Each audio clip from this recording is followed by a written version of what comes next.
Hey, Wes here at Kitsbow Ambassador. I'm just going to teach you a few mountain bike skills for your Thanksgiving day.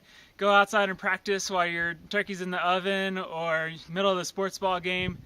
Just something to get outside and play around a little bit. I'm going to teach you 3 ways to tackle logs on the trail. I'm going to teach you the high-speed method, a ratchet system, and the normal J-hop.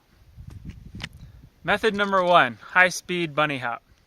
The objective here is to clear both wheels at the same time over the obstacle. Method number 2, the slow speed ratchet system, also known as the wheelie. Notice with the proper gearing and pedal position, you can pop your front wheel off the ground. Lastly, number 3, the J-hop. This is my go-to. It requires compressing your suspension and shifting your weight up and back, then forward.